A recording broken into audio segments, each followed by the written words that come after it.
viewers, and welcome back to the South Main Auto Channel. So we got this 02 Buick back in here. I believe that's what year it was. This is the one that was in a previous video that the customer changed his own computer, and you guys had seen that. Everything got shabackled, and then, well, we got it straightened out. However, when I called to talk to his mama, she wants the car fixed, wants to know why it's running like poo. Gave her my assessment, told her I thought it was likely a plugged exhaust.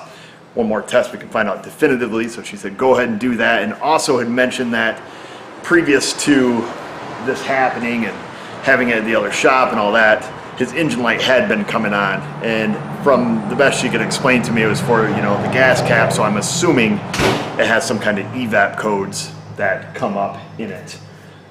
Told her I'd have to run the drive cycle to figure that out. However, you know, we have to fix the, you know, the lack of power poor running, you know, first, and then run a drive cycle. If there's anything else, we'll take it from there. She also mentioned that the reason it has a brand new battery and a brand new starter is because when you go to start it, it wouldn't start, wouldn't click, wouldn't do anything. And we've seen that in the first part of the video, and all of a sudden, you know, randomly started. However, I went to bring it inside here today. It's a couple days later. I go to start it, just clicks, you know, click, click, click, click, click. You just hear the solenoid clicking. Got under the hood, took a look. Pretty easy to find. Also was a kind of an implanted problem, I guess I would say. So I'll show you guys that. That's not a huge deal. And then we're just going to check the back pressure on it, verify our first hypothesis, stating that the catalytic converter or exhaust is restricted. I'll show you the starter problem first. So like I said, I was out there and it was just clicking. You could clearly hear the solenoid click, headlights, everything were bright. I was up top looking down. I was going to see if we could get to the starter to test it, and of course, you know, like his mom said, it is a brand new starter, relatively new. And then when I reached down, I was moving some wires, and I think the problem here, where's my fingers at, is pretty obvious. The battery terminal on the starter, if you guys can see it here, let me fix my camera, there we go, is literally just, you know, falling right off. There's, you know, just port connection. So piece of cake there. All I did to get the car started is I just took my light that I had, wedged it down there, started the car, drove it in, and then we'll just tighten that up. So that should take care of his starter problem. Now the back pressure test, here's the catalytic converter. It is the OG, it looks like. We're just going to take and pop a hole, because so this is double wall pipe. So if I'm wrong, if we drill a hole through this, now I kind of, that'd be a screw up, because this is a double pipe, so it's a pipe inside of a pipe.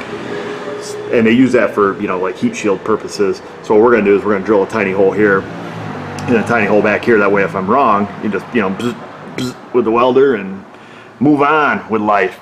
This way here, we don't have to mess with any O2 sensors. I don't feel like getting out a pressure transducer. We're going old school. I just got a piece of scrap brake line. I don't use this poly-coated brake line for anything anymore since it came out in NICOP. So I got a bunch of scraps of it kicking around. And you guys seen how I did this last time. Just chopped off. Of course, I didn't show the process of making a tool, but just chop off a piece of 1/4 inch brake line. In this case, we'll do 2 of them. This way we can just do it at the same time. Because don't always assume that a restricted exhaust is because of a plugged converter. I've seen the converters puke and plug the exhaust up downstream of the converter. And that'll get you. Yes, the converter's bad, but you'll be real surprised when you put it on and find out that you have the same symptom.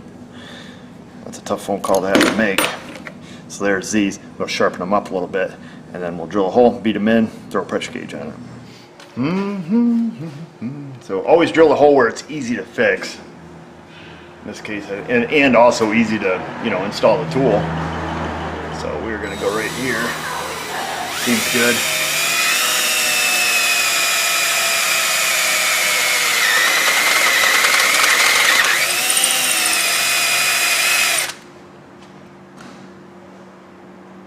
Well, this is also doubled through here.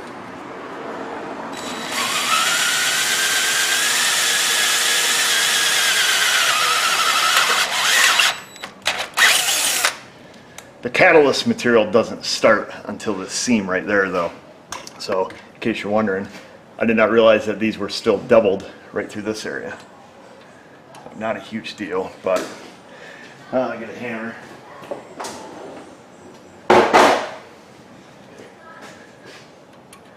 We're going to line that up.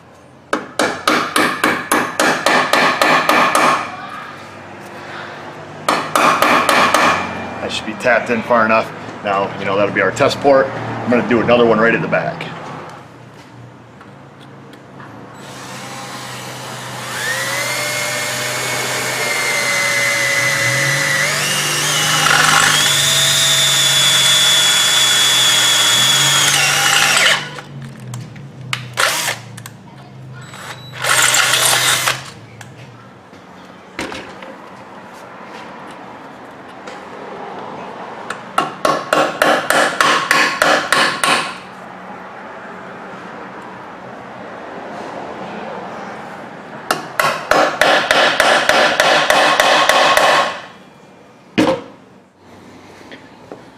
Fired up here. I wedged my hammer in the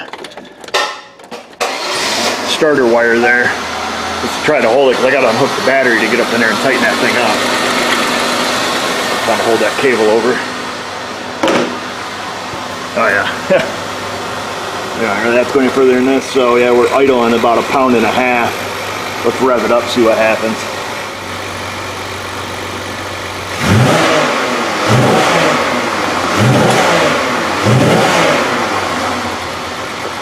That's what you guys see. I'll have to look back through the footage. A little toasty, but you probably hear the air pressure there. No pressure out the back. Just feel the heat coming out is all I feel. But looking back on that footage there, I really didn't break my gauge. That sucker is plugged. So the first time I did this, a couple guys were commenting in the video that they could make a definitive call that yes, caliper is bad simply based on input-output temperature. I tend not to agree or disagree. It's not a method I use because I want to see data. But we'll just take a look. So we'll shoot the front of the converter here, get an average. So 331 was the max there on the inside. And then we look at the outside, and we're about 342. The double wall pipe's not going to be as accurate. That's 291 and almost 400 on the back. So, your old school rule of thumb, if the catalytic converter's working, there's going to be 150, 200 degree temperature difference front to rear. So let's say if we're 300 in the front, we're 400 in the back, that means the catalyst process is happening and it's working. There's more to it than that, but needless to say, shooting the front of the cat, right about where our bung is at 375, and the outlet at highest was 396 that it recorded. Can I make the call based on that? I personally couldn't. So I just wanted to kind of show that method there. So just for what it's worth, I'm not so certain that I could make a call. So yeah, 388 and 340 or so going in.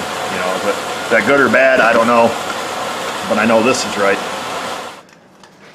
So I went ahead and tightened up that nut on the starter. Unfortunately, the whole terminal on that starter solenoid is quite loose. So I tightened up the inner nut and then tightened up the outer nut. But now we're right back to clicking. I just grabbed a test light here. Let me make sure you guys can see what's up. I'm going to make sure there is battery voltage available here.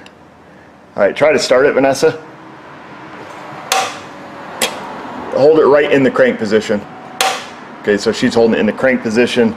The big battery positive, going into the solenoid is lit up. The terminal coming out of the solenoid is not lit up. And then of course the hold-in signal here is lit up. So this starter solenoid itself is bad. The connection inside of it is no good where the points come across. Now this is, go ahead and let off it, Vanessa. Technically on this one, if we were to come across there and jumper the two sides of that solenoid with Mrs. O holding it in, it should crank and start. So it's not abandoned here on the lift. Let's see, I don't know if, let's see, is this gonna fit? It's gonna scare me because it's gonna spark.